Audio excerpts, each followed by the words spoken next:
And we're going to talk about animal products in our century, but you will see that I've actually changed that title to Sitting on a Time Bomb. I don't know why you guys are here, because I don't have very much good news for you in this lecture, and the next one's going to be even more exciting. But the good news is that if you have the stamina to stick around for the last lecture, then we can have some fun together. And we can try and find some solutions to the problems which I will highlight. In the meantime, sit down, fasten your seatbelts, and let's go. Animal products in our century. Well, I thought I'd just show you a brief shot or two from my university, because, if you lecture overseas, like, in the United States of America, for example, and you say that you are from Africa, then people have this image of grass huts, guns, lions, giraffes. We actually teach people in South Africa, and we have buildings. This is the student center of my particular university. It's quite a nice university. See, it has nice planes and nice buildings, sort of a little bit of an Eastern influence there, I think. And this is, of course, taken when the students weren't around, but we have thousands and thousands and thousands of students. So we are quite busy at this institute. But I'm not here to entertain you with pictures from South African universities. We're going to talk health issues, and we're going to talk about disease, its causes, how to prevent it, and what is different today to what it used to be like in the past. People always say to me when you lecture on these issues, yeah, but my grandfather, he used to drink 40,000 bottles of whiskeys, ate so much meat per day, and this and that, and drank milk till it came out of his ears. And he lived to be 147, and we had to shoot him to get rid of him. Have you heard those stories? Yeah. That's the standard argument. Today, things are very different to what they were in Grandpa's day. And hopefully that will come out in the lectures. We're always hit with a statistic where people say, yes, but look how life expectancy has boomed in our age. In the old days, they used to die much earlier. Statistics are sometimes the biggest liars on the planet. Yes, life expectancy has gone up, average life expectancy. But most of that increase in life expectancy is as a consequence of licking the infant mortality problem.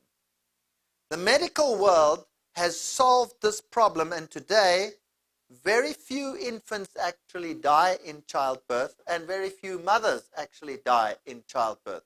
Whereas in the past, that statistic was very, very high.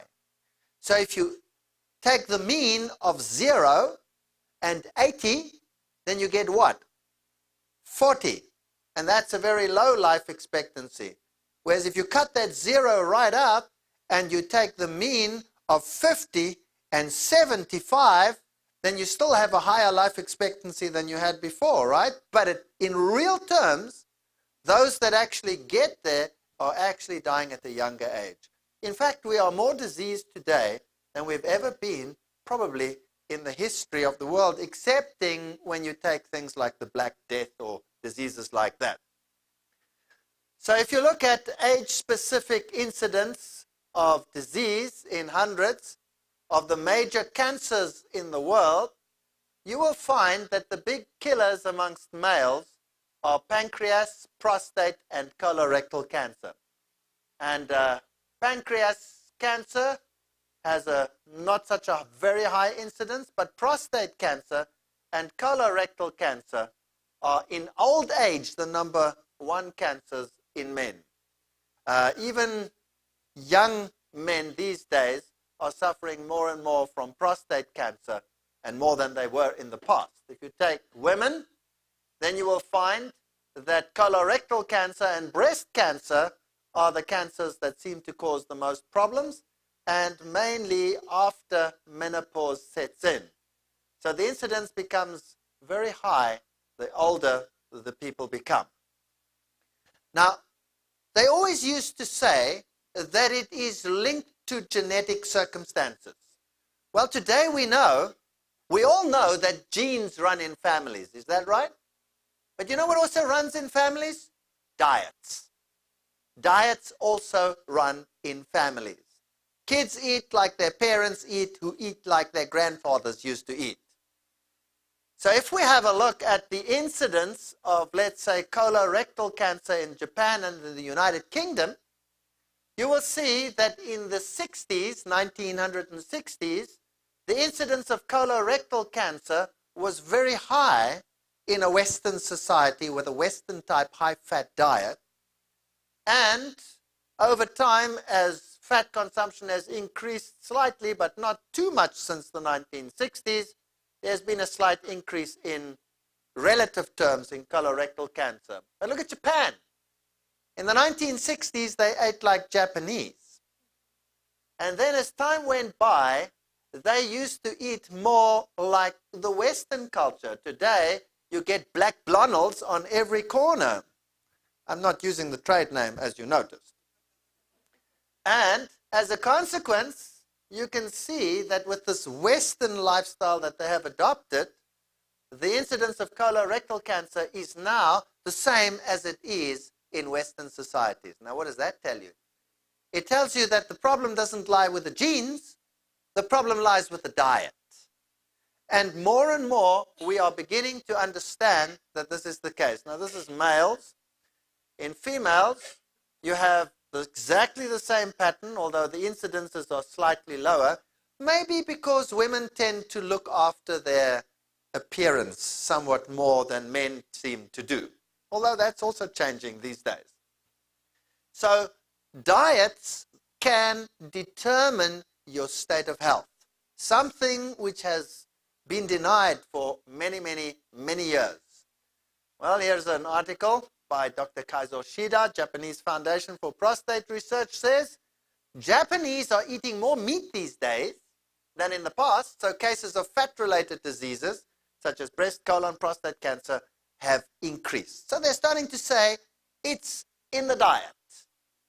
If you look at per capita meat consumption in the world, and you look at the incidence of colon cancer per 100,000, you will find that the nations that are very small meat eaters compared to the nations that are high meat eaters, and I told you last night already that New Zealand is numero uno, number one, they have the highest incidence of these cancers. So there is a very powerful relationship between meat consumption and degenerative disease. Now, we discussed last night in this lecture of the primary foods what the causes are for some of these problems. And you will remember that animal proteins are very rich in sulfur-containing amino acids, which when metabolized put a sulfate load on the organism, which in turn induces calciuresis, the loss of calcium, because when you have to pump out that sulfuric acid through the kidneys, you also have to buffer it, and you buffer it with calcium from the bone, and you lose that calcium through the bone. So osteoporosis is one of the problems. The next problem is that some of these compounds produce acidosis, which lowers your immune capacity. The natural T killer cells, which mop up cancer cells, they are affected. And then, of course, in our diet, the high fats and the free radicals that we spoke about are also elements that can induce carcinogenicity, cancer in the organism. Then the ring structures in the amino acids, the phenolics, they are associated with disease, particularly cancers as well of the colon, even skin cancer. And we spoke about the toxicity of ammonia and how it has to be detoxified to something slightly less toxic like urea. And that all these components, the more you have in your body, the more you have to fight on another level with these particular problems that you are putting into your body. Now, if you have a high meat diet, you also consume high concentrations of compounds, such as these little guys here on the screen. You don't have to know the formula, no exam after this lecture. These are called heterocyclic amines. And if you look at them, these ring structures, they are all fairly similar, and they are known carcinogens. There are others as well, benzopurines and all kinds of these. For example, A-alpha-C here is known to be fairly carcinogenic. The methylated form, IQ, GLU-P2, all of these are problems.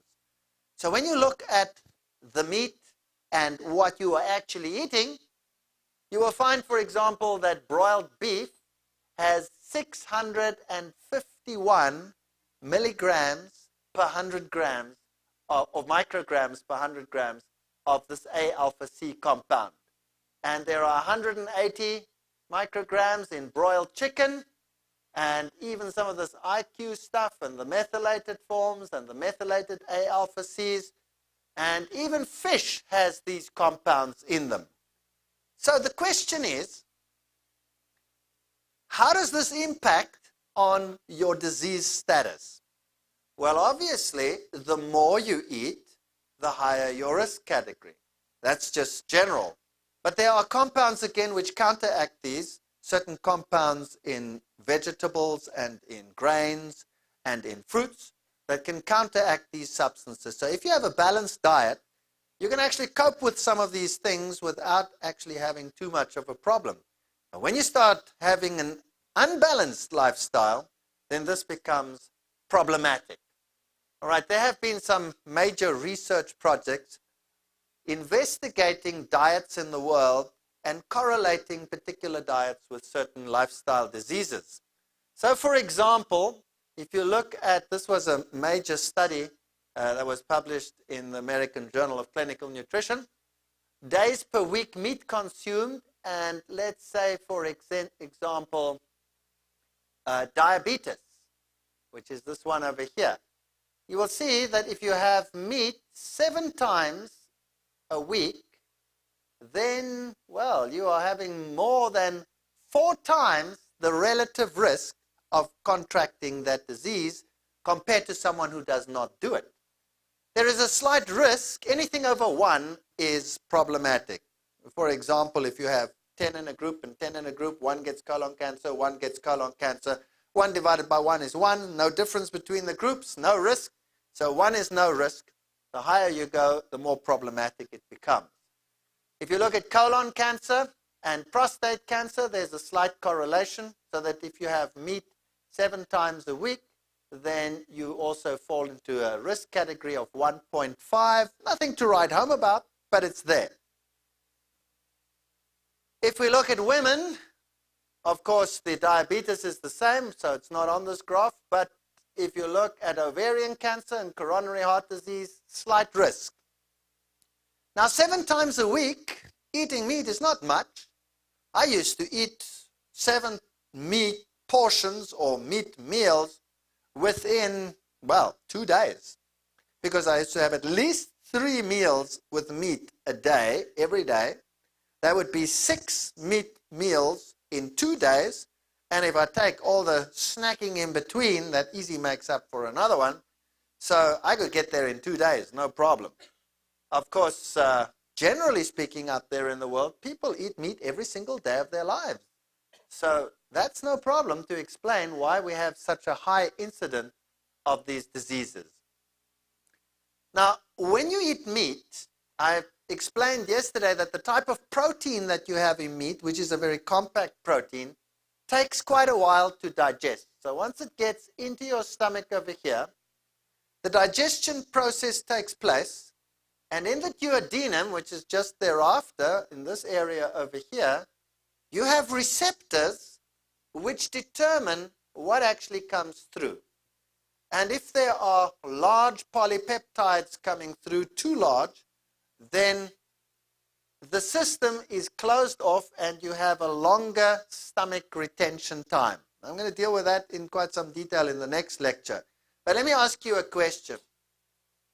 People that say, I have tried vegetarianism, but it doesn't satisfy me. It doesn't fill me up.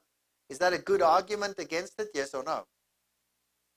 You see, we have been conditioned to believe that satiety, feeling satisfied, is to be equated with a good meal.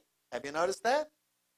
And if I don't feel satisfied but have to eat in an hour or so again, well, then I haven't had a good meal. It doesn't satisfy me. Question: how much absorption takes place in your stomach? None.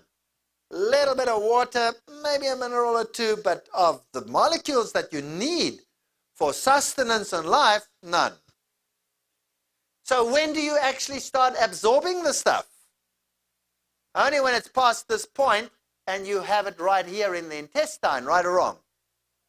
So when you have a feeling of satiety, are you gaining any energy from the meal that you had? No. You will only gain the energy from the meal that you had once the satiety is gone, right or wrong? So just remember that for a while. So satiety is not an indicator of a good meal. If you put animal proteins into your stomach, depending on what type of protein it is, some are better, some are worse, you can increase the stomach retention time by 2, sometimes 3 hours over what normally is the case. So instead of having a stomach retention time with everything gone after about 3 hours, you can sit with it there for 6 hours. Which means that anything that is in there, because the stomach will respond to the macromolecules coming through and will close off the system until the job is properly done, the system will be informed, hold on to this stuff, and then you get fermentation in the carbohydrates setting in. And then instead of getting glucose as an end product of that process in the end, you get fatty acids, and that leads to an acid system. So any animal protein that you add in to your digestive system causes this particular problem. And of course, we also discussed that it needs a higher acidity because you have to get closer to the optimum of the enzyme pepsin. So you have all kinds of problems in the stomach leading to acid conditions. And that's why we are antacid junkies in this world. Have you noticed that? And I said before, no wild animal walks around or gets born with a bottle of antacids. Doesn't happen. Well, today, this is what they suggest as a good food substitute or a good indicator of food. And they have what they call the food pyramid, where in the bottom they have the grains and the cereals, then the fruits and the vegetables, then the meat and the poultry and the fish and the eggs and the nuts and all that sort of stuff, and the dairy products. And then up here they have the fats and the oils and the sweets, which is, you know, it's a great advance on what they used to have. They used to have what they call the basic 4 diet, where they took your plate and they divided it into 4 chunks. And then they said, well, you need vegetables and fruits, meat, dairy, and then all the other bad stuff in equal proportions. At least they've moved up to a pyramid. Now, maybe in a couple of years' time, they will modify this pyramid to really fit what modern-day science is saying. Why are conditions so different today to what they were in Grandpa's day? One of the things is pollution and the problem of biological magnification. For example, the classic example of biological magnification is DDT in environments, in water, in the marine environment.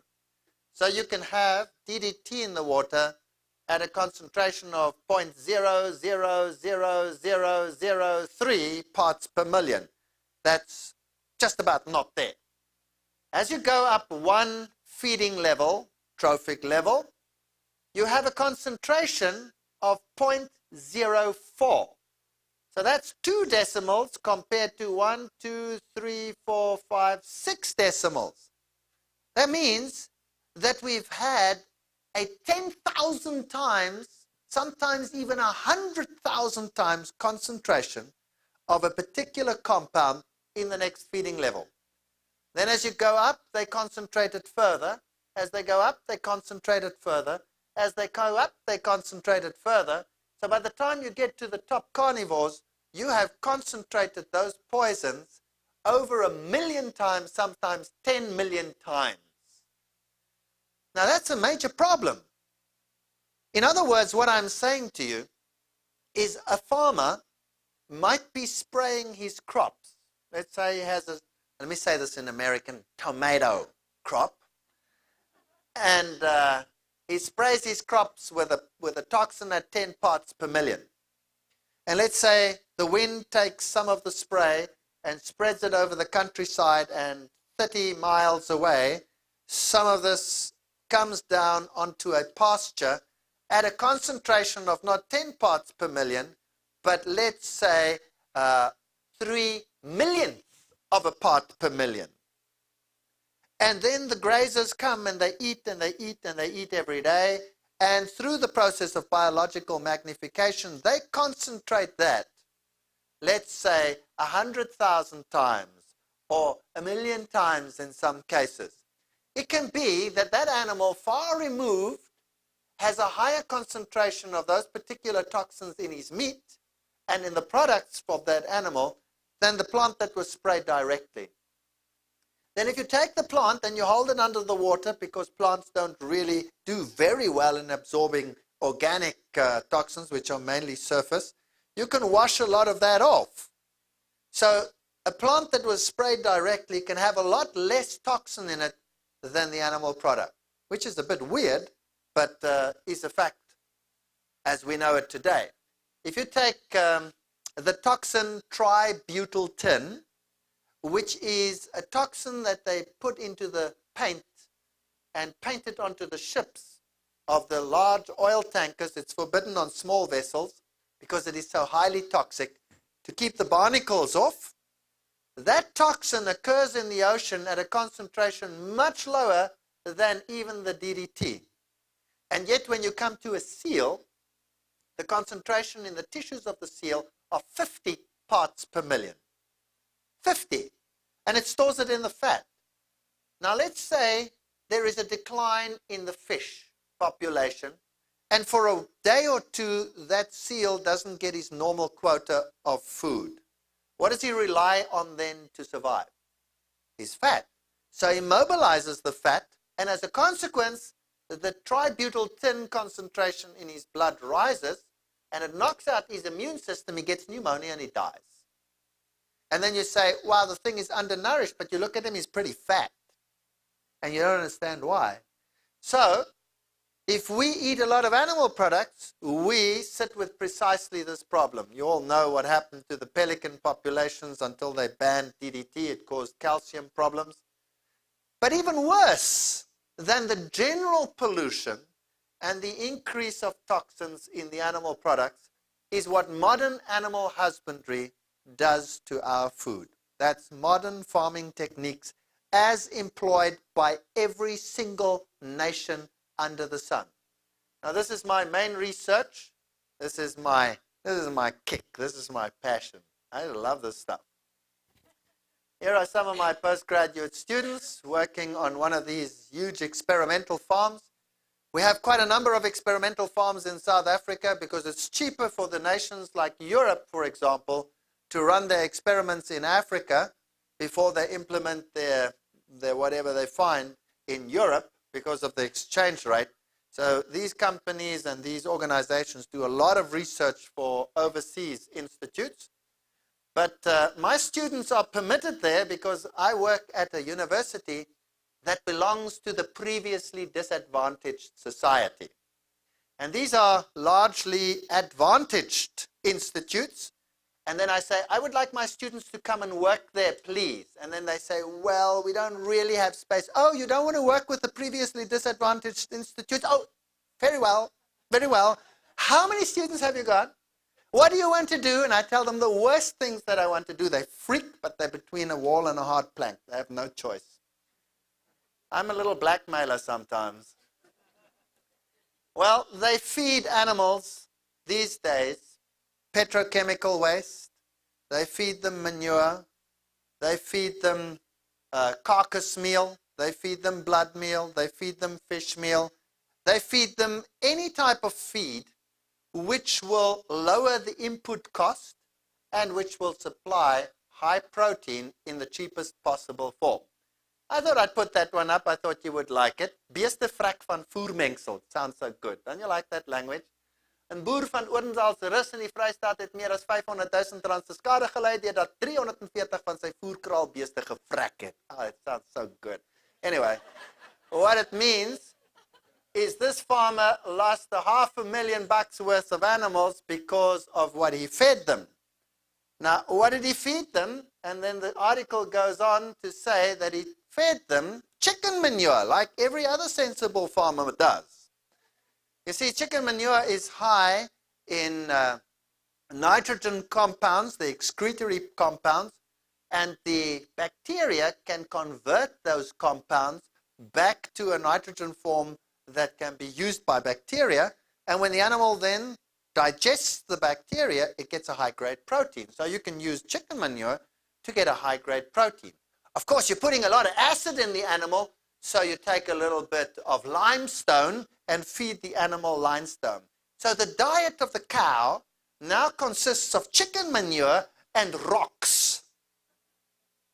Do you think that was the original diet of these animals? That's to buffer it, otherwise the animal dies, you see. And in this particular case, the ionophores, the growth stimulants that they used in the chicken, were what killed the animal. Now, remember biological magnification? Now, when these animals start looking a bit woozy, whoops, off to the market quickly before we have a problem. So that stuff, humans then ingest in their turn. Time magazine, June 14, 1999, fear in the food chain. Do you remember what happened in Belgium with the dioxin scare? This is what is happening more and more in the animal husbandry industry. Personally, I think the industry is horrendous. I think it is cruel. I think it is diabolical what they do to the animals. These are typical egg-laying cages. Here they are. These animals, they, of course, trim the beaks and have them sit in there. They live in there, the egg layers, for 1 year. They get fed their particular ration. And by the way, many industries, when they sell so-called free-range eggs, what they do is they add a little bit of carotene to the diet, and then the egg turns out orange rather than yellow, and it goes to the free-range people. You see? But it's the same type of chicken that we have over here. And then to save energy, they put 5 or 6 in a cage. Now, we've run a lot of experiments with these, as I've told you. We climb onto the bus, onto what the industry is doing in any case.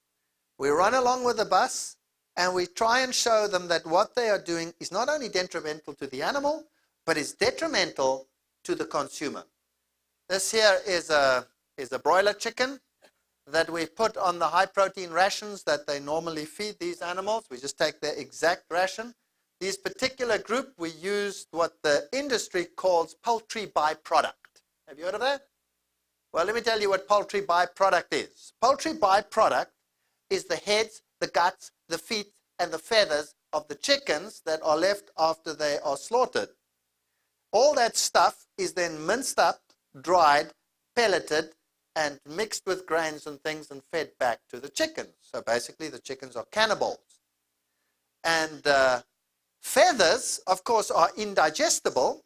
So you have a synthetic enzyme which is engineered in a laboratory which can digest the keratin in the feather, and you add that to the diet. Of course, it's such a potent enzyme, it also just about digests the whole chicken from the inside. So they have this gooey, tacky feces that they produce. And the high-protein diet is, of course, highly calciuretic to the animal. And so you will see that their legs are really deformed. Now, normally this doesn't bother them because they just sit anyway. They can't go anywhere. They've got nowhere to move. You know that it is so bad these days that sometimes you cannot even pick up the bones on an X-ray anymore because they are so decalcified. This is my Nigerian student. His name is Ogboko. I just love that name. And here is a typical setup of chickens and cows in typical stall conditions as they raise them in Europe and in many city areas. These animals are not allowed to lie down. They're not allowed to get up because that is wasteful energy. As I've said, the beaks are trimmed, the claws are trimmed. And because of the crowded conditions, we read more and more in the literature about health alert over chickens, salmonella outbreak in crops. And we hear of disasters in whole cities where, for example, last year in Hong Kong and those areas, they had to kill every single chicken. And they tell you, it's a precautionary measure. Ha! Nobody will kill every single chicken unless the fat is in the fire. Let me tell you that. Well, you just work it out. If you have, let's say, in a huge chicken farm, you have 1 million chickens. What would happen if disease came in and wiped them all out in one night? I don't know what a chicken costs in the United States. Help me out. What does it cost? One chicken. What does it cost? $3? All right. In other words, if you have 1 million chickens in your setup, that's a loss of $3 million in one night. Is that true? So, $3 million to lose just like that, I mean, that is horrendous. So, they're very sterile and they're very careful, and you have to walk through pools and sterilize yourself and all these types of things when you go in there. They have charts where they measure the death rate. They feed the chickens with rising bowls so that when a chicken that doesn't grow very well can't jump up because it's too crowded and they're too heavy, then they can't reach and then they die. So they have a proportion of deaths. And when that death rate increases beyond a certain quantity, then it's time to say, oh, well, maybe there's a problem coming here, harvest. And then you buy baby broilers, special price. Baby broilers probably would have been dead broilers tomorrow. Hard to swallow. You know, it's not just me saying this. The whole world is beginning to wake up. This was an article in Time magazine. Do you remember it? Hard to swallow, the dioxin scare, the toxins in the food. And then what about illegal drugs? This is Rida News. This is the chemical company that enables you to test for certain components. Here, for example, the illegal drug clenbuterol. The slaughter of 2,400 calves prohibited, read a headline in the Frankfurter Rundschau. A Dutch drug representative has been arrested on the farm, Münsterland, etc., etc. Okay, let's say, for argument's sake, you have 1,000 head of cattle. And let's say, for argument's sake, it costs $1 a day to feed them. How many dollars does it cost you per day to run your feedlot? $1,000. So how much would it cost you per month? $30,000. And you've calculated your profit margin and your input margin, and you know that from the starting point to the end product in your store activity, it'll take, let's say, 9 to 10 months to get them to a marketable size. Now, it's costing you $30 or $30,000 per month. And a guy comes along and he says, I got a drug for you. It's illegal, but your cattle will be on the market size 1 month earlier. How much is it worth? Well, $30,000, you wouldn't make a profit.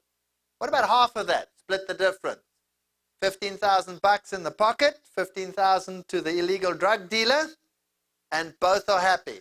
So we find in the world lots and lots and lots of illegal drugs that are very harmful to society. Doping in the cowshed. This is a Swiss magazine that is looking at this. These little calves over here are raised never to lie down, never to be able to move, because you see, cattle have to move their buttocks sideways in order to lie down. So you just narrow the cage and you can never lie down because you can't do that action, you see. I call this the T delta S factor. And delta H is the food that you supply to the animals. Delta F is the growth that you get out of that food. And T delta S is everything else that an animal needs. It needs to move, it needs to breathe, it needs to control its temperature, it reproduces, it does all those things. It crows, it makes a noise, whatever. Every single other activity is the T delta S factor. Now a farmer is interested in delta F. He wants to get maximum growth. Now if he wants to get this to be maximum, then what must he do to T delta S?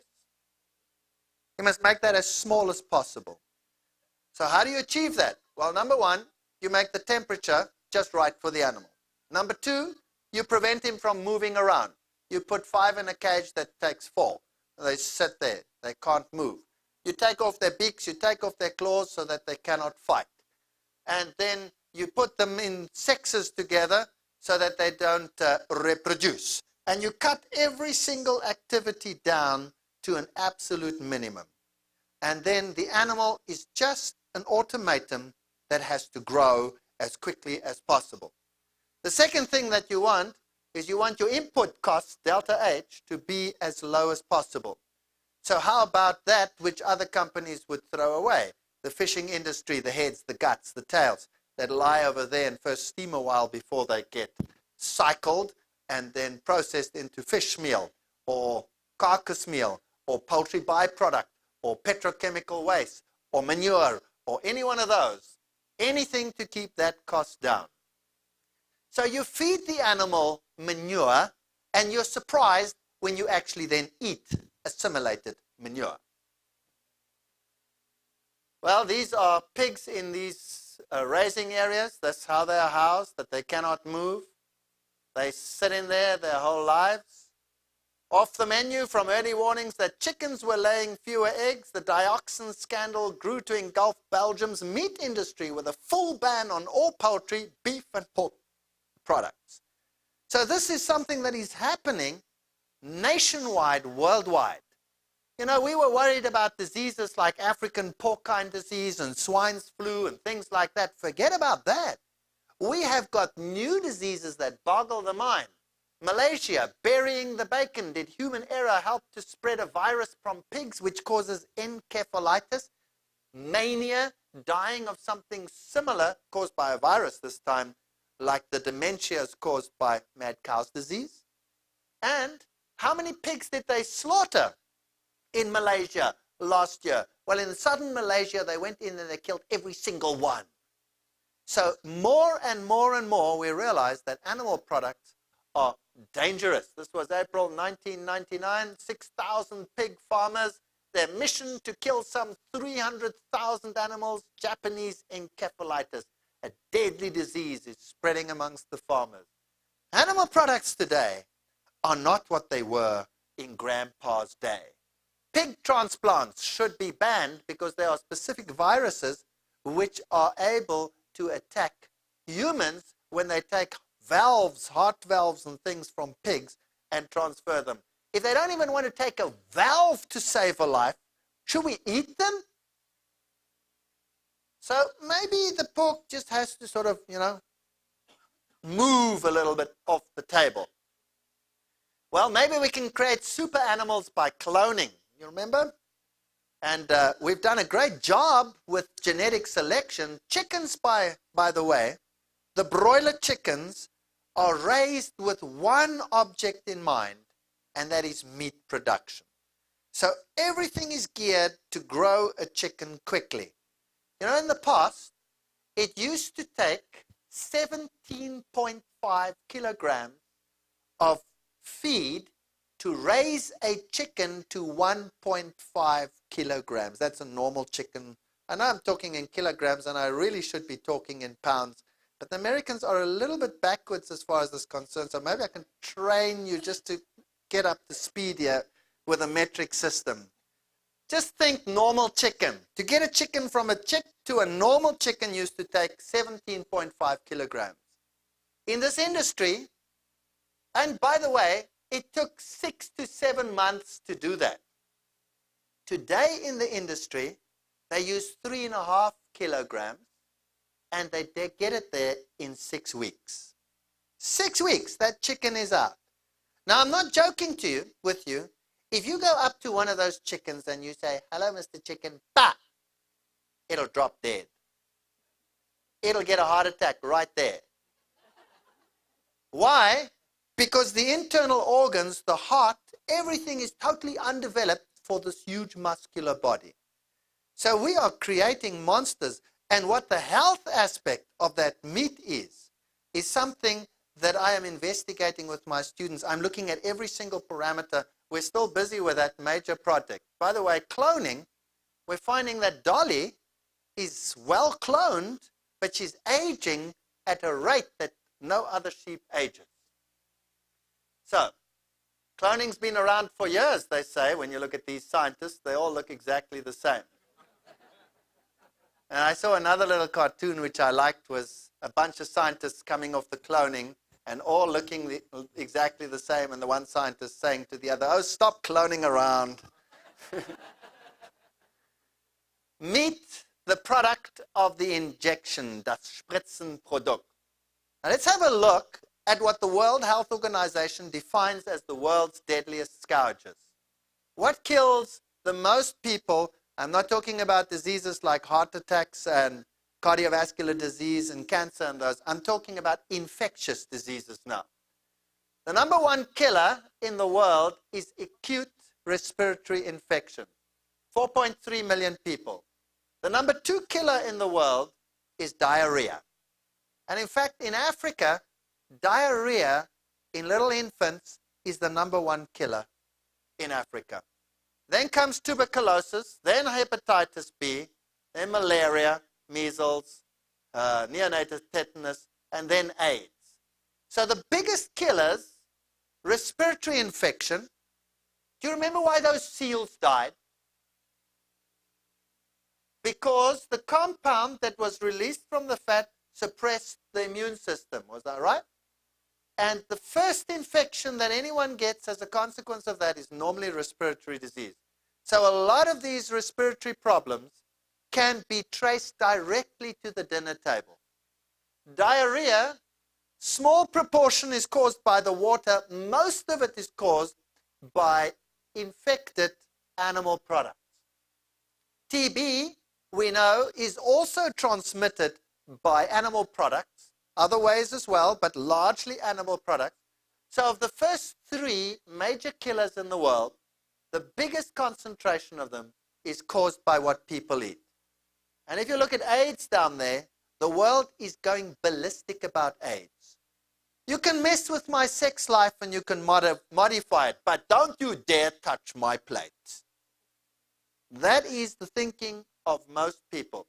In Africa, it is such a sad state of affairs. We have these little children coming in and they get tested with conductivity meters because there are no beds for them as they are dying like flies from diarrhea. And largely because of the types of diets that they are eating these days.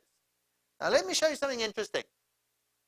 If we look at infectious diseases from bacteria, the number one infectious agent in North America, Canada, and in other areas, also in Africa, is actually a bacterium called Campylobacter. You all know about Salmonella, I presume. That's very commonly well known, but Campylobacter is even more prevalent. Now, if you look at the world incidences, these are cases UK figures, you will see that Campylobacter infections started increasing in the world here in the 80s. Salmonella started increasing exponentially in the world since the mid-80s, around about 1985. And since then, it's just gone up, up, up, up, up. So if we go to a publication of that time, 1985, and we look at the veterinary record, and it says instead of being reserved for proper therapy, antibiotics are being administered increasingly to counter unsatisfactory husbandry practices. And so a study of that time showed, this was a Mexican study, that antibiotics found in randomly bought beef and chicken samples in the supermarket, you would find that none of the samples contained penicillin. Interesting, because they didn't use penicillin anymore, it didn't work so well. But if you check tetracycline, streptomycin, chloramphenicol, and gentamicin, groups of antibiotics, you will find that 86% of beef randomly bought in a supermarket would contain streptomycin. 40% would contain tetracycline. In chicken, it was even higher. 93% of any chicken sample randomly bought would contain streptomycin, and 97% would contain gentamicin. That's quite something. And what is more, you would find that in chickens, most probably you would find 3 different kinds of antibiotics present at any time. And in beef, most likely you would find 2 different types of antibiotics. Now, when all this started out, I became very interested, and I started giving lectures worldwide in Europe and in Africa, and I started saying that we are going to see infectious diseases that will hit this planet like a time bomb, and people will be dying like flies. And in Germany, they had a whole group of physicians who set up loudspeakers to shout me down and to say I'm talking rubbish. 4 years later, I went there again, and I said, now what do you say? Am I still talking rubbish? Deadly silence. Let me show you why. Antibiotic resistance in the bacteria from those Mexican studies showed that if you took the most likely infectious agents like E. coli or Salmonella or any one of those, and you subjected those that came out of the industry to penicillin in either beef or chicken, you could find up to 100% resistance. That means you put penicillin on those bacteria, they don't even sneeze. That's if a bacterium could sneeze. Some of the others, we find very high resistance. But the chloramphenicals and the gentamicins in the 80s were still working okay. And if you look at the percentage resistance, you can see there was relatively high resistance. Some of them, like let's take Salmonella, was on average at that time 50% resistant. And some of the others, like Salmonella epidermidis, was 90% resistant. So how can antibiotic resistance in bacteria affect you? Well, this is a 1991 newspaper article which said, mystery infection in hospital kills 7. Worldwide, we started to get hospital epidemics, which was very interesting. And Dr. Hamaldin said it was very worrying. We think it is probably started by a single carrier, but that could be anybody. We have visitors. The infection causes diarrhea, stomach cramps, nausea, fever, death. Now, what is the problem? Nowadays, we know what the problem is. Animal antibiotics threaten hospital epidemics. This was an article summarizing the literature in New Scientist magazine. You see, what happens is the following. Why are people in hospitals normally? Because they're sick, you see. But of course, there are a lot more people outside the hospitals that are sick. But in a hospital situation, you pick it up so nicely. Of course, that applies to the whole population, but you pick it up in a hospital. Now, you are sick in hospital, and when you are sick in a hospital, what is the most likely drug that you will be on? You will be on an antibiotic. Now, the antibiotic solves this particular problem that you have. Let's say you have an infection, a respiratory infection or whatever. You're on an antibiotic, and the antibiotic kills those bacteria. Does it also knock out some other bacteria in your body, yes or no?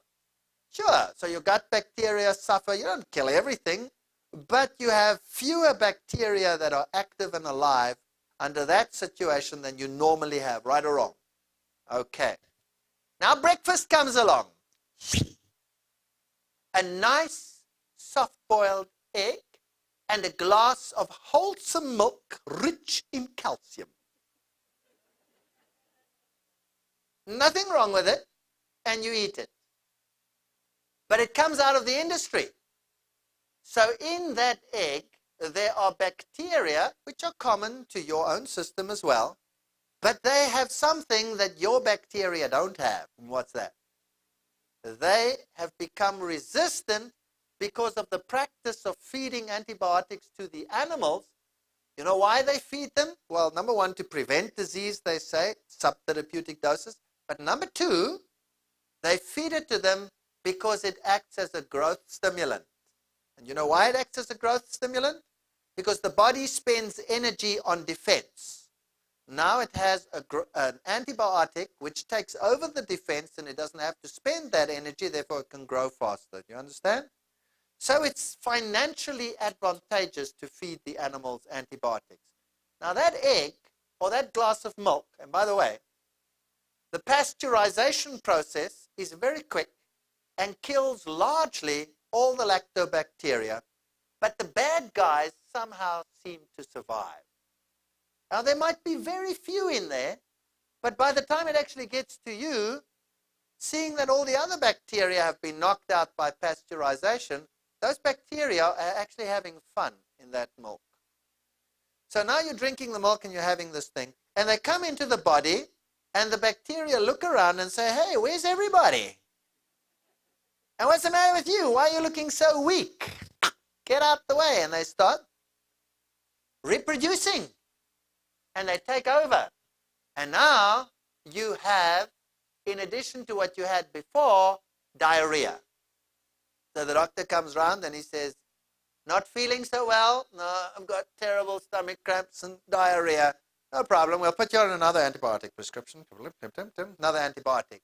Unfortunately, that antibiotic was also used in the industry, so the bacteria, if they could, say,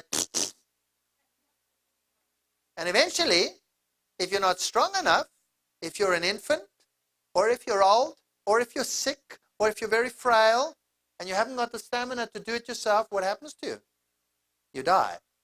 So the use of subtherapeutic doses of antibiotics is a major problem. So let's have a look at some of the scientific literature. A smoking gun, the killer within. And then the children are dying. An epidemic of food poisoning is only the latest Japanese disaster. Why can't the government cope? And the Minister of Health goes around as the little kids are lying there and they are dying by their hundreds. Devastating earthquake, and now this terrible attack. 8,500 of them fall sick in Osaka. The World Health Organization says unprecedented in modern history. See, Grandpa never dealt with anything like this. Oh yeah, what was the culprit? It was a strain of E. coli bacterium 0157.H7.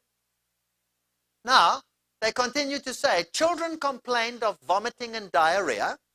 Doctors, assuming they were treating simple food poisoning, gave them antibiotics and sent most of them home. But within days, thousands of kids with the same symptoms were streaming into the hospitals. What was happening here? You see, when I said in the 90s already, early 90s, we are going to see epidemics on this planet like you have never witnessed. Nobody wanted to believe me. In fact, when I tried to publish this stuff, they wouldn't even publish it. But nowadays, they are looking up and they are taking our publications. You know, the Spiegel talks about deadly eggs. Deadly eggs. Are eggs as safe as they should be? You can see they've got them packed in a coffin over there. Days per week egg consumed and the relative risk of disease, prostate cancer and colon cancer. You'll see egg consumption has a correlation of 1.5. So if you have 7 eggs per week, that's not difficult. There are so many hidden eggs in pancakes and cookies and cakes and whatever that you buy that you can get to 7 eggs very easily without eating even an egg a day. You would never even notice it. Now 1.5 might not seem very high, but what was it for meat consumption? 1.5. So 1.5 plus 1.5 for eating eggs and meat, what will it be then? Well, you would think it would be 3, but there's a little rule in science which says relative risk is always more than additive. So it must be around about 4 point something. Egg consumption in women is very highly correlated to ovarian cancer. In fact, this is the one cancer where ovo-lacto-vegetarians don't have an advantage over the general population.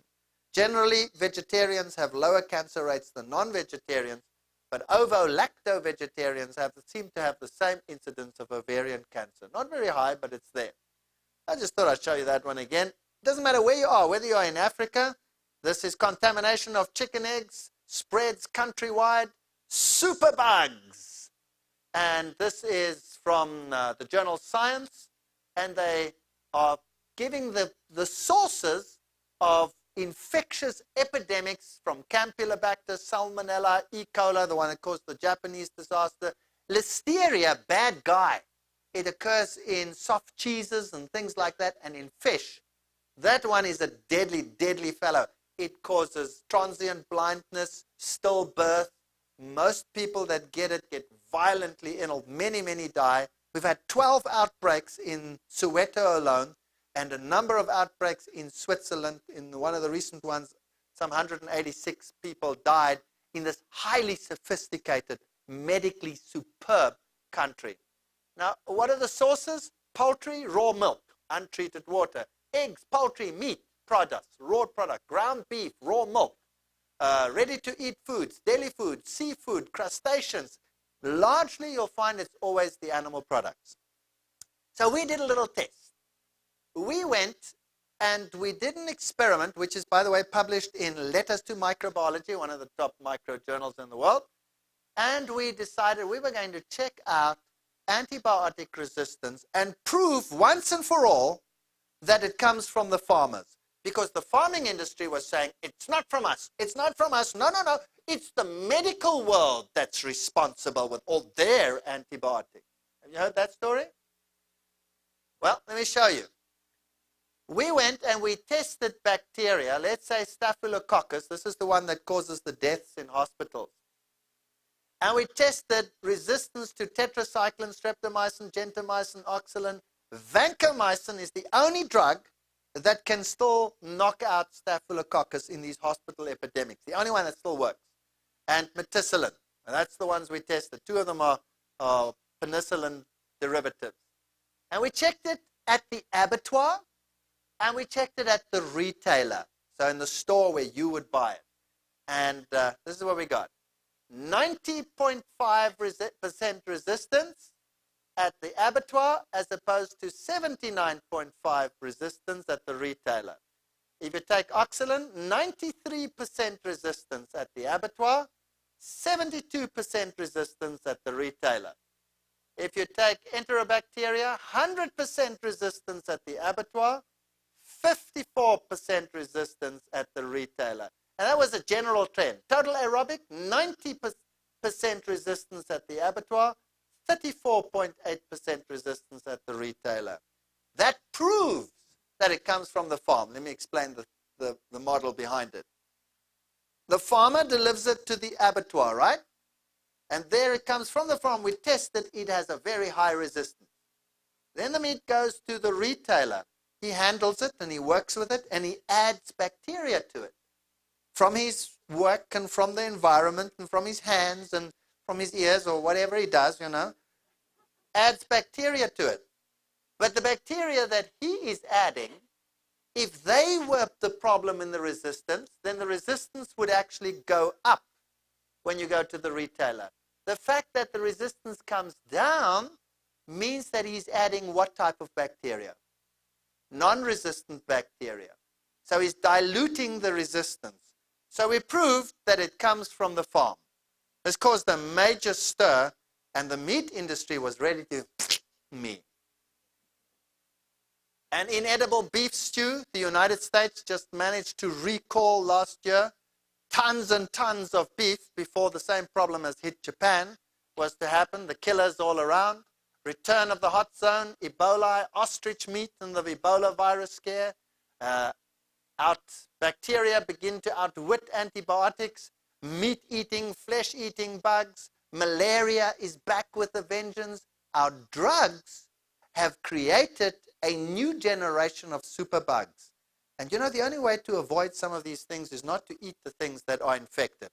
All right, enough about the farming industry. Thank heaven there's still fish around that I can eat. Ah, what a relief. How safe is seafood these days? Well, here is a nice Malawi market. I took this one because it looked so neat with all the flies sitting on that fish. I have this mean streak in me. That one looks slightly better, doesn't it? Looks more appetizing. Well, we read about beaches hit by health ban, the poisoned Amazon, cholera makes a comeback. Cholera is carried largely in fish in Argentina when they had that cholera outbreak. The minister appeared on television and said, fish is perfectly safe. And when the people started dying like flies, he lost his job.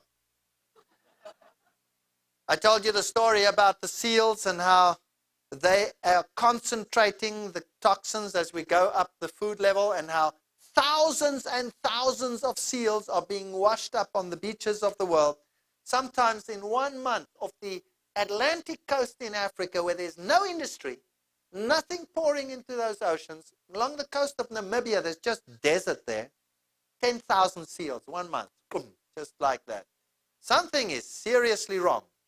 If you take the far-off regions, like here, the northern Arctic Circle, you know, people always say, oh, I don't eat coastal fish, I only eat the deep water variety.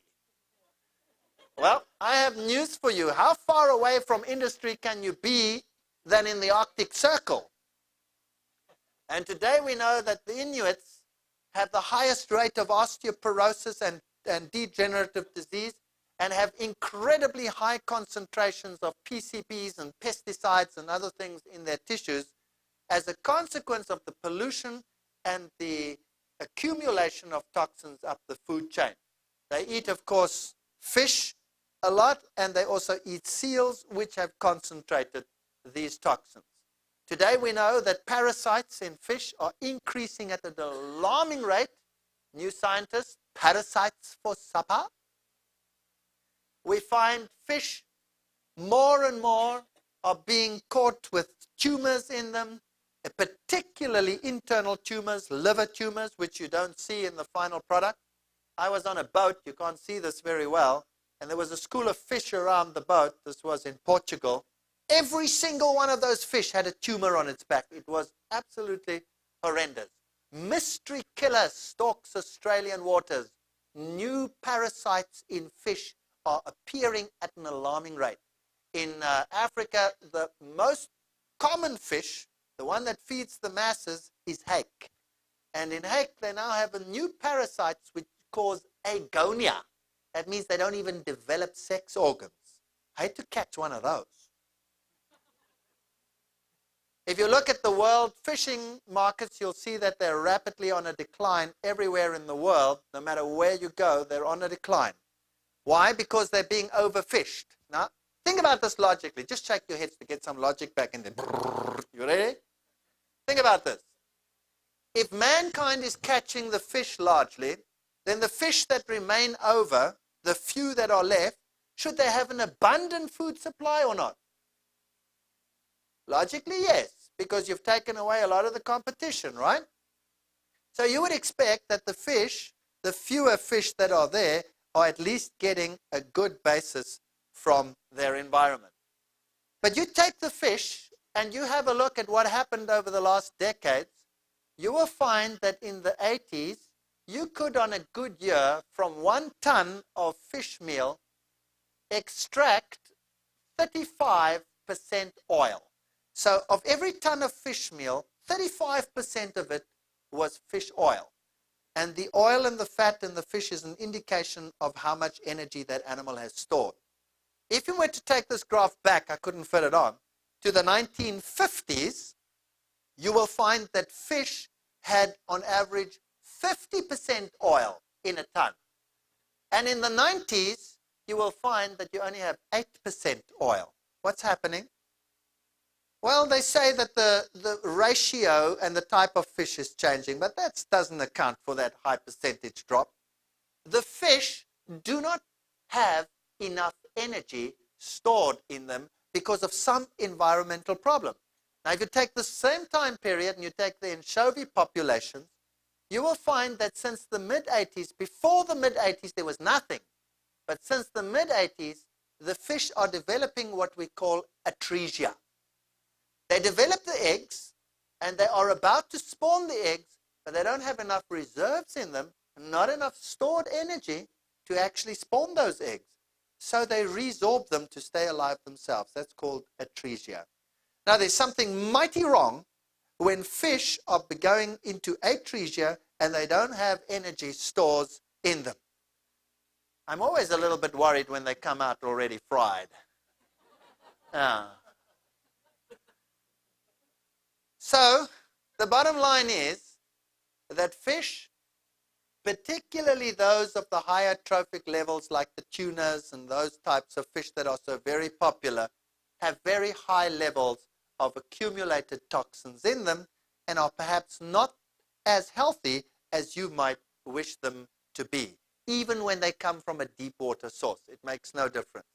And then, of course, let's just briefly run through this prion craze in the world and see whether it's really over.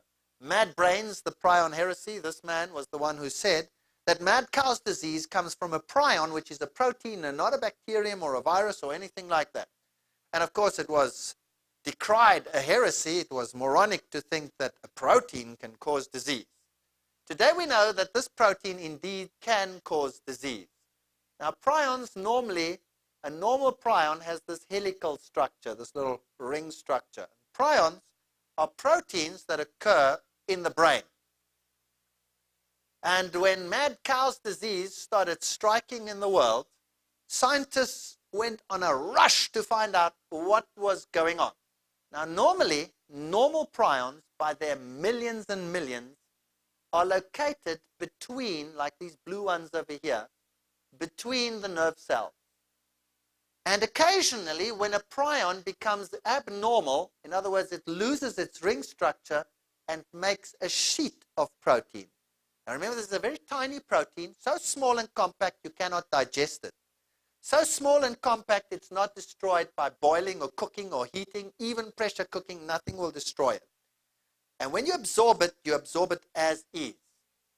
Now, they found that when an abnormal prion touches a normal prion, like a domino effect, tick, tick, tick, tick, tick, the normal one becomes abnormal. And when it is abnormal, it doesn't lie between the nerve cells, but actually sticks on the nerve cell, like this. And eventually, that nerve cell dies. And it leaves a pinhole, and then the whole brain gets full of pinholes, and in the end, it looks like a sponge. That's why it's called spongiform disease, spongy. Encephalitis within the head, cow, bovine spongiform encephalitis, cows with spongy brains. That's what it means. Scientists must always have these fancy names for simple things. And Der Spiegel in Germany published John Major over there, where he holds his hand and says, not to worry, British beef is perfectly safe. Don't worry about it, folks. Don't worry about it. And the caption was, Die Menschen drehen durch, the people are going crazy. And then they published this little caption of him.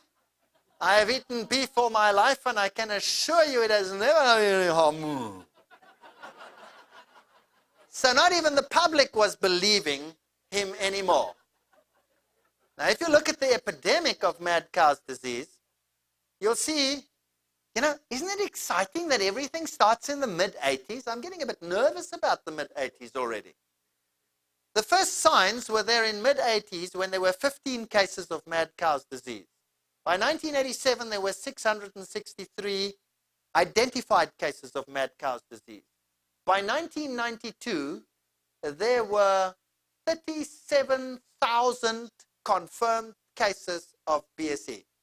Now, that's what was sent to the lab, which means that 1 or 2 cattle from a herd was sent to the lab, which means that the whole industry, every single one in the whole country could have been contaminated. And eventually they decided, of course, that every single one of them had to be put down.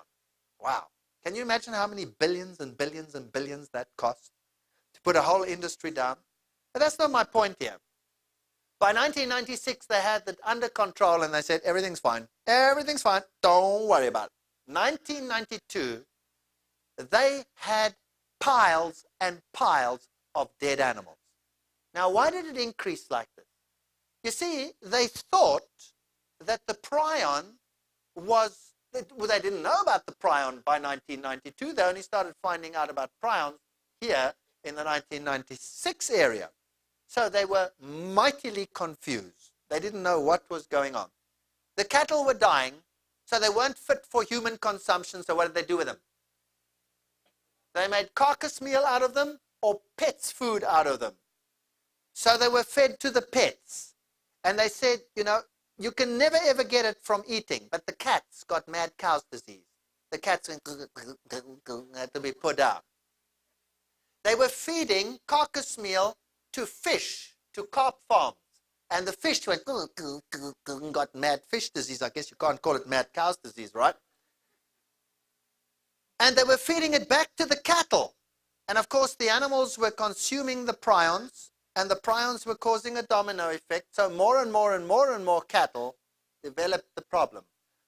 So, since 1992, British export of beef to Europe skyrocketed. There's the figure in millions of tons. Up it went. 1992 was the heyday of the problem. Is that right? So by 1995, exports had reached phenomenal rates. Britain was exporting its meat to the world. In Africa, in South Africa, in Australia, in Europe, in Eastern Europe, you name it. Beef by the ton was going into the stomachs of the human population. But that is just the beef export.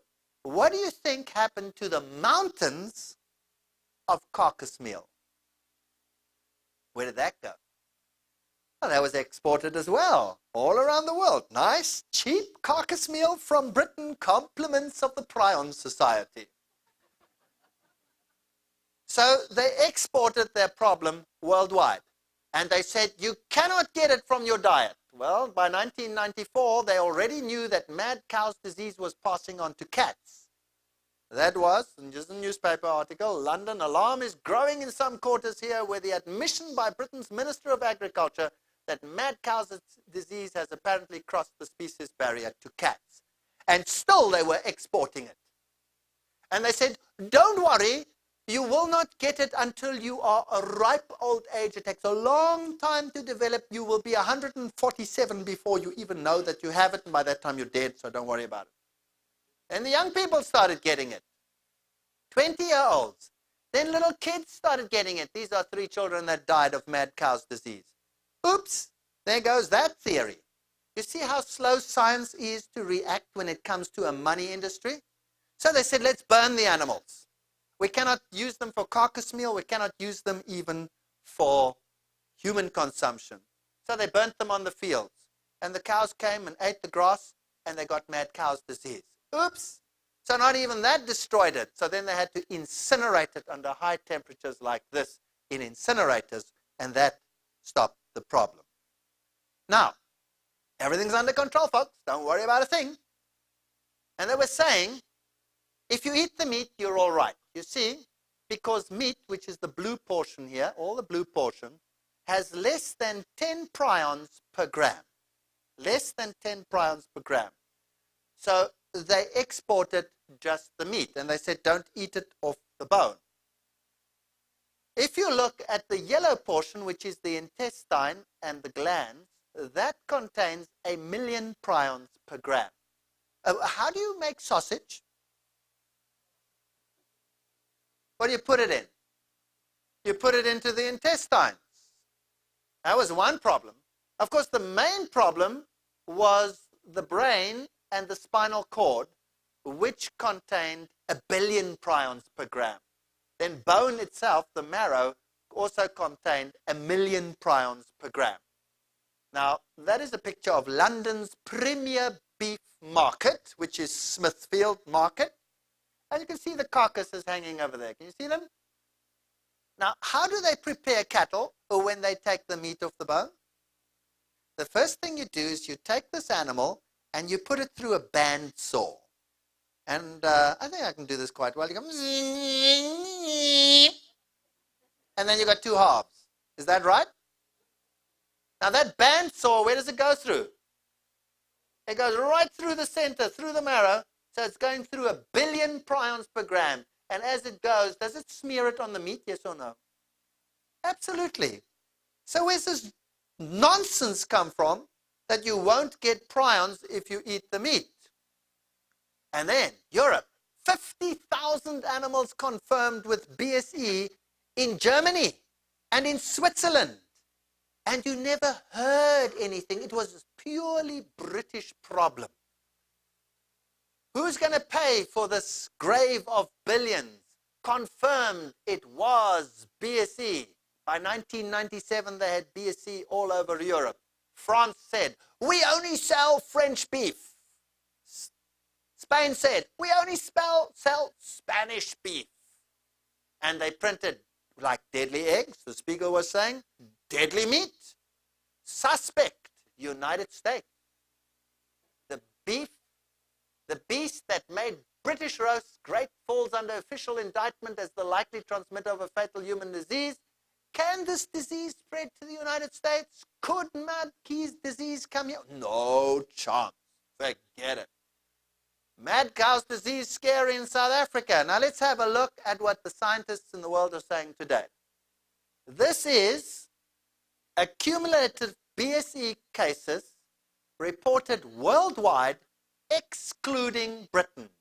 And the question there is the tip of the iceberg. And look at it there. Since our time, the graph is an exponential. Would you agree that if it took, let's say, 15, 20 years to develop in the UK, and they've exported it to the rest of the world, that within the near future we might see a worldwide outbreak? Wow.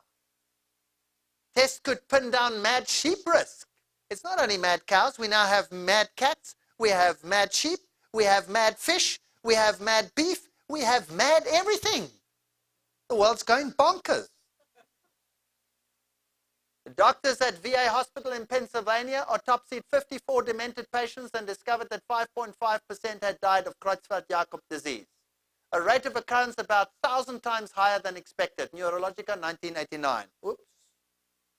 Creutzfeldt-Jakob disease has apparently been transmitted by cornea transplants. Scientific American, 1995. Ample justification exists for considering a similar pathogenesis for Alzheimer's disease and the spongiform virus encephalopathies. Annals of the New York Academy of Sciences, 1982. Isn't the problem escalating? Perhaps this lifestyle will have to be modified. So we see animal products in our day are very different to what they were in Grandpa's day. And by the way, let me give you an interesting statistic. In 1910, the average American got 30% of his protein needs from animal products. Today, it is a staggering 70% and up. So, in those last decades, no matter what they spin, it is a fact that more and more refined food and more animal product is being consumed by this very society and every other Western governed society in the world. And the only safety that we really have against all these things, and there's only one method that can cure the problem, and that is abstinence. Problem is, where do we get our proteins from, and our energy from, and all our needs from? So stick around, take a break, have a nice hamburger in the back there, someone, BSE free, and relax for a while, come back and enjoy the next devastating exhibition over here. Thank you.